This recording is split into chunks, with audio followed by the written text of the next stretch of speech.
sabuwar hanyar samun free data har 600 MB a kowane rana.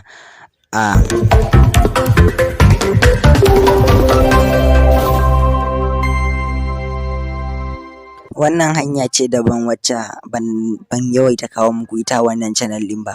Akwai sababbin hanyar samun free data kyauta da yake bana yawan kawo su a wannan channel ɗin. In Allah ya yarda yanzu zan dinga kawo su a wannan channel ɗin. Ko da ban kawo su a wannan channel ɗin ba, mutum sai ya dage ya jona Instagram, Telegram channel ɗina. Idan mutum ya jona Telegram channel ɗina, ko da ban yi bidiyo a kai ba, mutum zai iya samun update a kai. Yan uwa, ba tare da ɓata lokaci ba, bari mu je kai sai zuwa ga bidiyon namu yanzu, sannan in nuna muku yadda mutum zai yi samu wannan free data har 600 MB a kowane rana.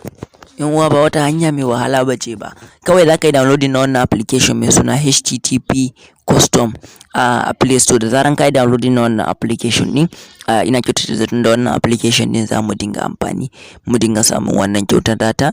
Za ka zo za ka buɗe open config, sannan za ka je ka zaɓi file ɗinka, wanda file ɗinka zan ajiye maka link inda za ka yi downloading ɗin shi a description na wannan bidiyo.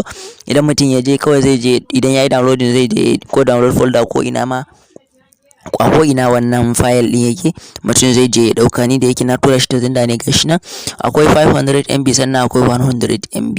to mai 100 MB da mai 500 MB duk wanda ka zaba shi zaka sa, sannan kuma gashi zaka zaba na 500 MB zaka sa.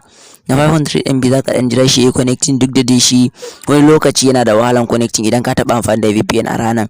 Maybe ka yi amfani da Samsung Max ko Stack VPN ko HTTP Plus, wannan zai yi wuya yayi connecting. But amma idan baka yi amfani da kowanne kalan VPN ba a ranar, idan kai connecting zai yi connecting successfully. Da zaran yayi connecting kawai zaka fara surfing na internet ɗinka kamar yadda ka saba. Wani lokaci zai yi haka, zai yi rikici bai connecting ba, zaka yi disconnecting, zaka koma asali inda yake, sannan sai kai disconnecting, sannan sai ka sake yin connecting. Ina kyautata zaton zai yi idan har a ranar baka yi amfani da kowane kalan VPN ba. Yan uwa, mun gode sosai da kasancewa tare da mu da ku a wannan bidiyo.